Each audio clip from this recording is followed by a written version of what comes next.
Hello and welcome to yet another episode of News in Focus. My name is Linda Alela Mathambu, and now the festive season is here, or almost here, I would say. It's December.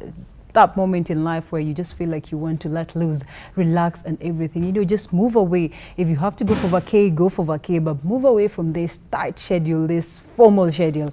And it's time for us here also to loosen up a bit. And that's why we're doing Matters Fashion. We're doing Matters, you know, free time, nutrition and all that. Let's just get easy. It's Christmas, for goodness sake. Yes, it is Christmas. I mean, it's almost like next week. I know, next week on Sunday. So yes, here we are. We're not going to do the usual thing where we get a bit formal. We talk about things, stories that are making news and all that.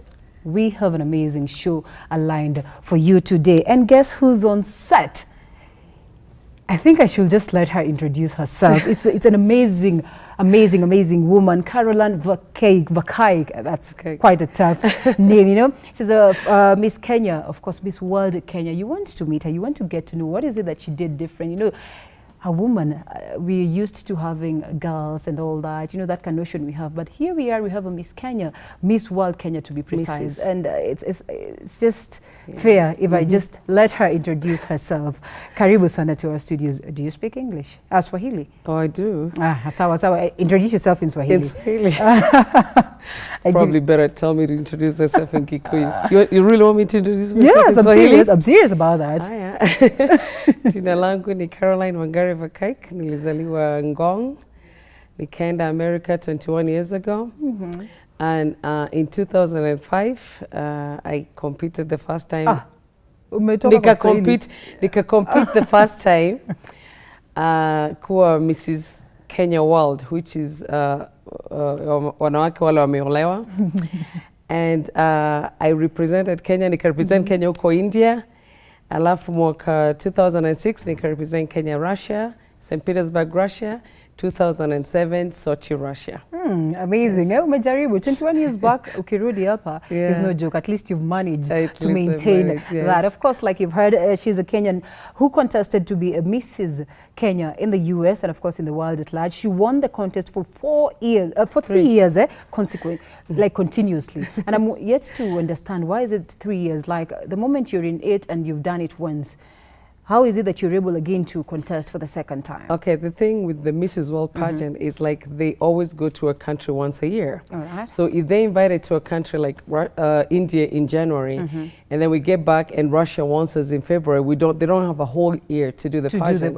So the same lady could probably go back. Okay. And then in 2007, the reason I went is because the girl who we had picked from here to go was not available. All right. And at least, of course, you brought the crown home at the end of the day. That's the most important thing. And of course, she has also came back to the country. I mean, we always say that these people go out, they tend to forget us. But good enough, she came back into the country and founded the Miss Kenya, of course, Mrs. Kenya, right, in the country. And we would love to know how far we are in matters Miss Kenya. And that's the reason why you need to stick around. So you don't need to go around anywhere, so that at least you get to understand where are we in terms of matters, Mrs. Kenya. You can actually nominate your mom. You can tell your mom to take the challenge, but straight to you. What is the significance of Mrs. Kenya beauty pageant? Because like I said earlier on in my intro, we're not used to this thing. We have this notion that when you talk about matters beauty contest and all that, we just think of young girls, pretty girls, the age of 20, 21, at most 35, you know. So what is the significance? What different thing that it brings, that does it bring to the society? Well, the concept of Mrs. World, which was for married women, there was like Miss America, Miss World, you know. And David Mamel and his wife Elaine Mamel, they're from Los Angeles, they realized that a married woman is kind of always put, you know, on the back. And like all these single girls are there and then they get married and it's like your life ends there. But they realized that the cornerstone of a home is a married woman. A married woman is the one who makes most of the decisions in the house. What color do we paint our house? Where do our kids go to school? You know, runs all that. And they wanted to honor the married woman. So that's why they started the Mrs. World. So the Mrs. World meant that they were going to get a lady from every country in the world to come into their competition and compete against other mothers.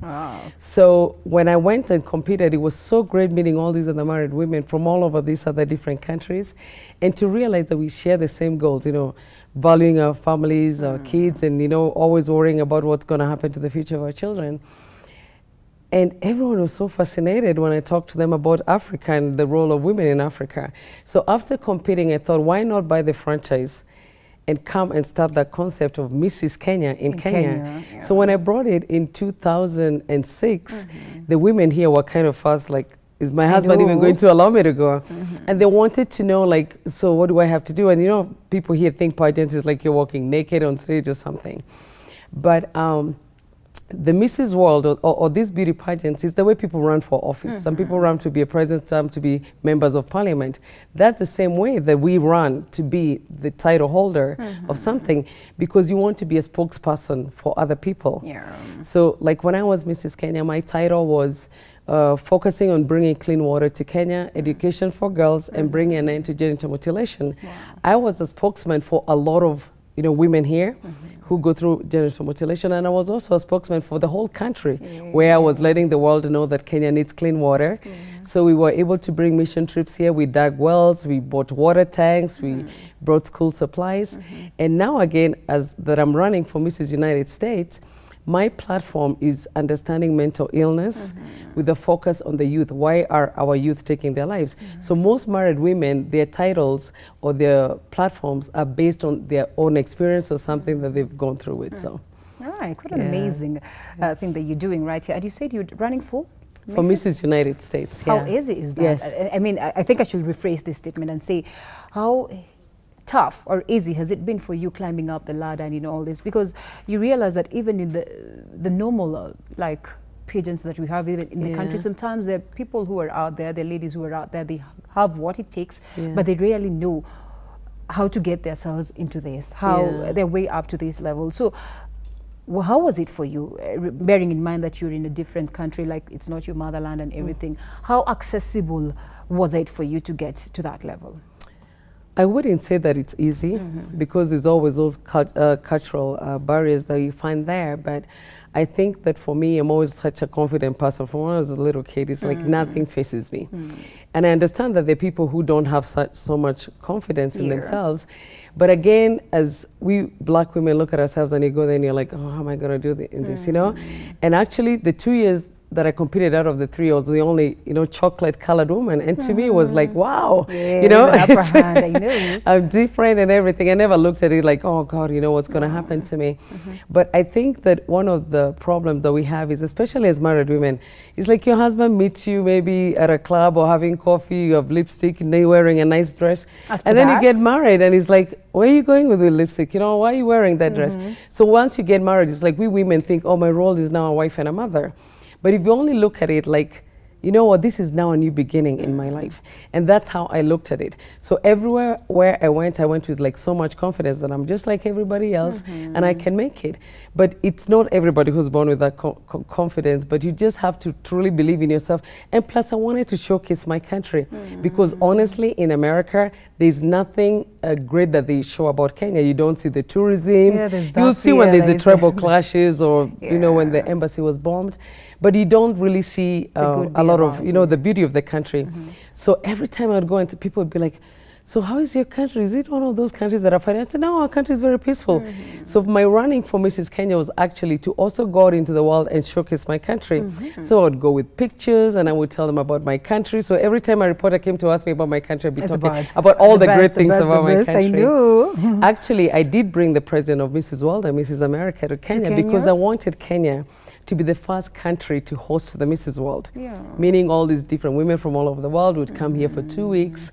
Their husbands would come, the media would come from their country, we'd take them to our national parks, we'd take them to Mombasa, and all these things. And somehow the country was not able to afford it in 2009. But I do believe and I have faith that Kenya will actually be the first country to host the Mrs. World. I know South Africa is really fighting to do that, but you know what? You never know. Very fast. Yeah, you never know. So still on that, and you're taking a bigger challenge, I presume. This is way a bigger challenge. Oh yes. This is now when the question of skin comes in, like seriously and all that. So And we've seen that you, at least you managed to bring the Mrs. Kenya on board and all that, but still we are not able to see these ladies, you know, like we cannot really tell where they are after getting the crown. See, with Esther Wahome, probably she was the first one, to get the crown in the country. No, she did not get Mrs. Kenya. Oh, she was a contestant in the Miss, I think she was the third runners-up. So it was only the first one was Vicky Uduk, and then there was I forget her name. Lady, the light-skinned lady. And then there was there was the last one that I told you about. And so we were able to send one to Vicky was supposed to go to Russia, which she didn't. That's why I ended up going there that time. All right. And the other girl, I keep forgetting her name, and that's so wrong because she's such a pretty girl and she did amazing things. But she went we sent her to Vietnam. Yeah. And the last one, we sent her to the U.S. So she came to the U.S. and represented Kenya very well. So Esther Wahome was competing. I think she's in the Miss Universe or something. I think she was that runners-up in the Miss Universe or something. But anyway, when we brought the concept here, like I said, we teamed up with Mrs. Kamunge, who was the owner of Vera Beauty College, and she did an amazing job with like teaching these women like etiquette, and you know they would go and have their hair done and their makeup done, and they did so many projects here in Kenya. They visited like orphanage and they planted like I don't know, like you adapt like some streets in Nairobi and plant flowers and things like that. So they did really amazing things and were very supportive to the winner. And I know that in the U.S. maybe it's kind of different. Like now when I ran for Mrs. Monroe County, so I could run for my state of Pennsylvania so that I could go into the Mrs. United States, it requires you to be out there every day doing stuff. That's a challenge. Because it's not just a beauty pageant, or you're on stage, or you get your crown, you go home and you think you're the prettiest woman in the world. It's work every day. Like for me with my platform of understanding mental illness is because I have 4 kids. And the last year, just when they were out in the summer, like 3 kids from the school committed suicide, the youngest being 12. And as a parent, I was so empathetic. And then I said, I'm the kind of person, if I see a situation, I'm like, I'm not just going to sit and be empathetic. I want to go out and make a difference. So I contacted the pageant and I said, I want to be a spokeswoman for mental illness, and you know, so I ran for that title. So every day when I wake up, I'm either speaking at a school or I'm talking to kids who have attempted to commit suicide and then realize that maybe it was the wrong thing to do or were put into medication, or parents of kids who have, you know, I don't want to say successfully committed suicide, but they totally tried suicide, and you know, so it's very sad, but it's really educated me on mental illness and how common it is and how it's ignored. Like when you're a kid and you told your mom, oh, I don't know, I'll go up, they're like, why? Are you paying rent? In fact, they would like, even pinch you. I know, like you don't understand that our kids have burdens, and it's not because of they're paying the rent or whatever, it's either they're bullied at school, or maybe they were born with anxiety, which is so undetectable. And then we keep beating down on them. Oh, you're good for nothing. Didn't you see that kid in your school who said that poem and you didn't do anything? Probably the kid suffers from anxiety and they can't stand in front of people. But when you understand mental illness, then we'll be able to have a relationship with our kids better. We'll be able to monitor our kids are always in the media. What are they watching in there? You know, our girls are watching all these girls dressing in skimpy things and, you know, and thinking, oh, that's what beauty is, or bleaching themselves and thinking that's what beauty is. But if we have a relationship with them and talk to them, then we can do great. That's amazing. You really have been into kids, before I even continue with the beauty thing and all that. So how is it possible, or how is it easy for you when you're coming to the country? You say you reside somewhere else, you know, you're coming into the country. So what is this different thing that you bring into the country? Is it so open for you to be able to, you know, to meet out with the kids, the teenagers, and, you know, just have these sessions with them? Okay. I must say that, like, I must say that for some reason kids get attracted to me. I don't know why, because I'm a very strict mother. And I always say I cannot be a teacher because then I would be expelled, because I'm like, but I relate a lot to children because they're of their innocence, you know, and they don't judge. They're just happy to see you, and if they trust you, then it's like you can mold their life. And I remember being a kid and looking at role models and wishing, oh, I know I'll never meet that person. I know, you know, but I want to be there for the kids. So even when I go to a school and they want to touch my crown and they're like, oh, you know, Mrs. K, we saw you on TV. And they're just so excited and they're just not judging you, and they're so attentive. Like kids are so attentive.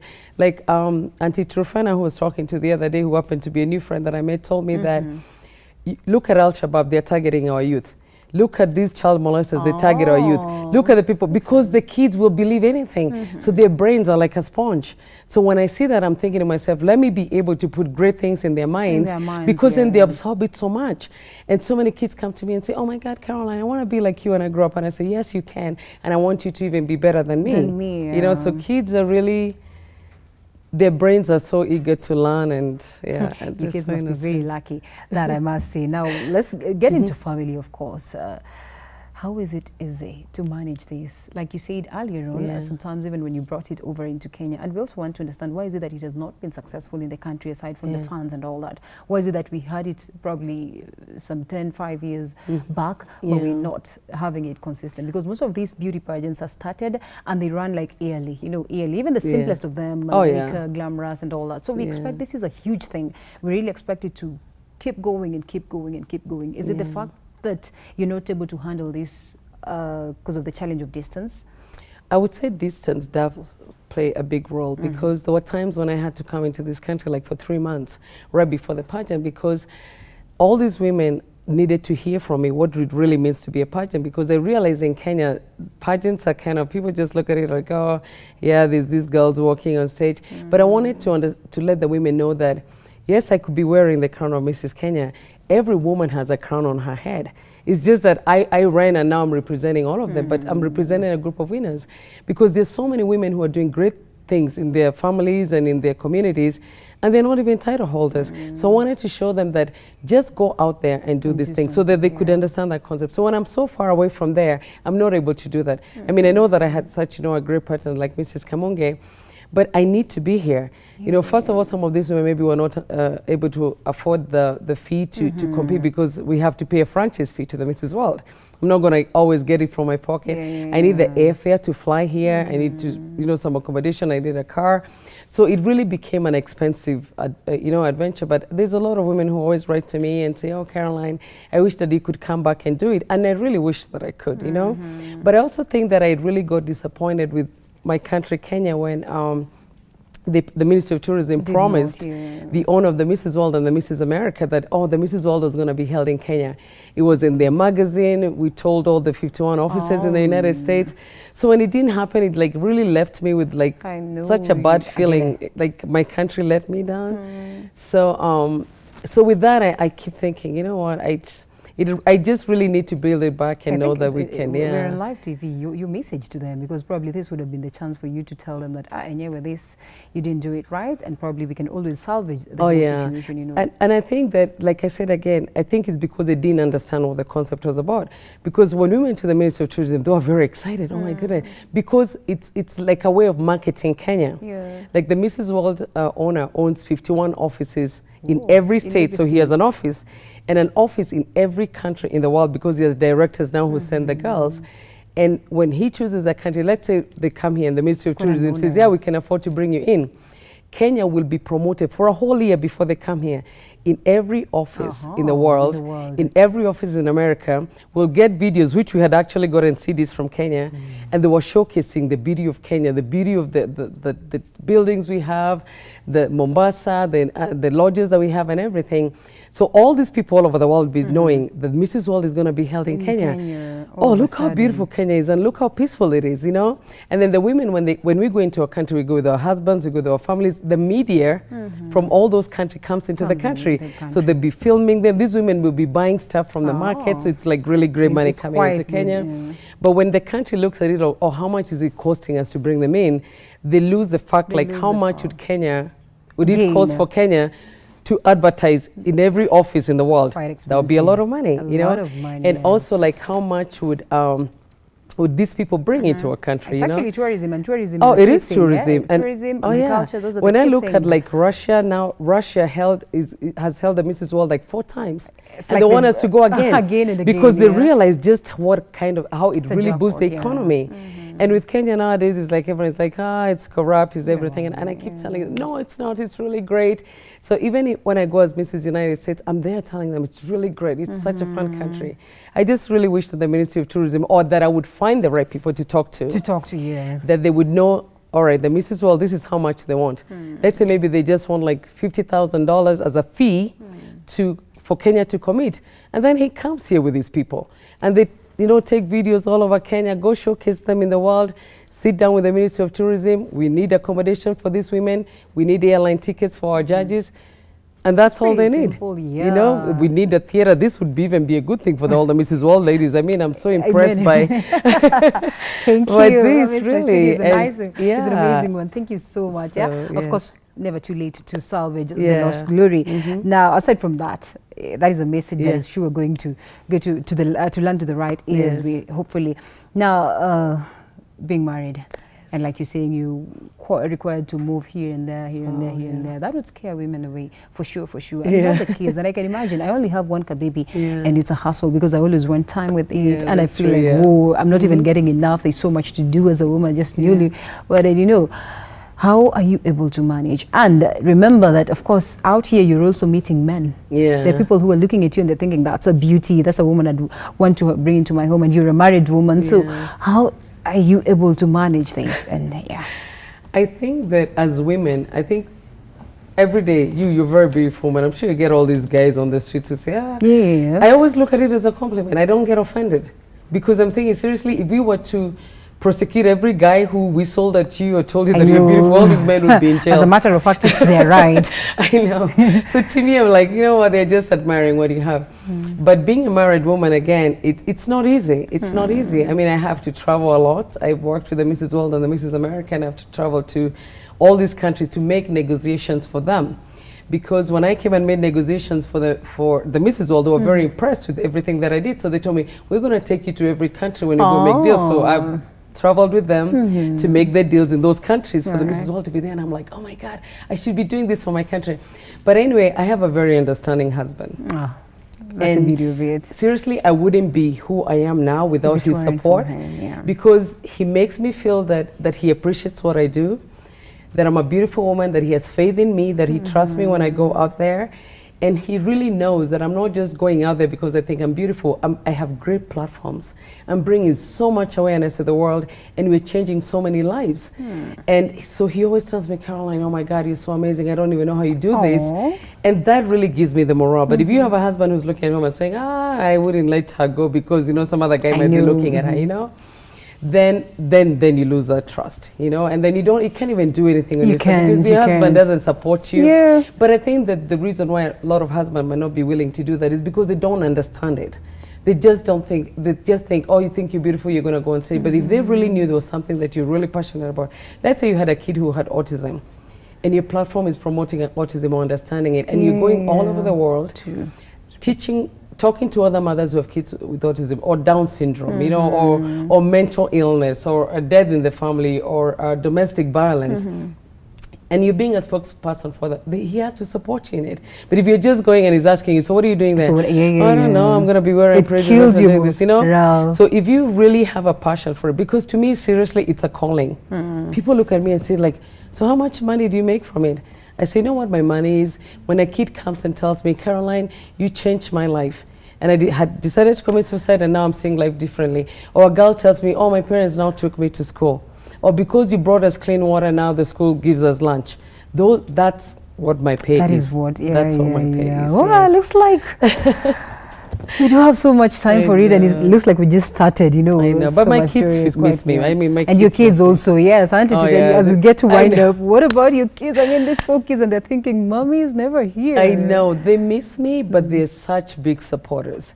Like if I come back with a magazine and that has my picture and the story, they're so excited and they say, can you come and talk at our school? Or they see me on TV, they tell all the kids, oh, Mommy, can we tell our kids about this so that they can watch it? Because then they listen to what I'm saying. But if I'm doing local in the United States, I take them to all my speaking engagements. And even when I come to Kenya, sometimes I bring them along. And they come to the shows that I do and they listen to the things that I'm saying. And sometimes they get to introduce me. My daughter sings, the little one, so she sings on stage before I get on. So they feel like it's a family affair. And they have to be in school anyway. I tell them, you can't travel with mommy everywhere. You cannot travel with mommy everywhere. Well, but who doesn't want a mommy who's a beauty pageant anyways? So many thanks for finding time to be with us. Like I said, it feels like we're starting But again, time is not on our side. But at least we've gotten that true. moment, and we felt like, it's a nice thing. Many women need this out here. Yeah, You realize, do, it's just not about you being told you're good, your purpose in life, and everything. What are you doing to step out and chase that purpose and bring out the difference in life? So as we wind up, actually in 3 seconds, I think, a final word. Maybe to the people out there. My final word is like, Africa is a really beautiful country. I just came down for a wedding and saw how beautiful it is. I really wish that Kenya would host the Mrs. World here. And I really hope that a lot of people can start understanding mental illness. So instead of criticizing our kids, we could try to find the great things in them, because then we uplift them and they feel loved. And then I'm looking at your ring and how I've read about you and just how powerful you are. And I think that maybe you might make me want to do the Mrs. Kenya again, just so that we can send women like you out of the world, because I think you represent us very well. Thank you so much. I just heard that you came in for a wedding. I hope you did not steal the show with your crown, Oh, I know, I did. So ladies, so this is actually the third wedding this year. This year? January I came for one, August I came for my sisters, and now I just came for the sister of the one who I did in January. Ah, that's nice, amazing. So thank you so much, and of course continue with the great work that you're doing. Thank you so much. Thank you so much for having me, guys. I really appreciate it. Anytime, And for you back at home, many thanks for always finding time to be with us. I'm not going to add more. You just have yourself a lovely one. I'm Linda Alele Matambu.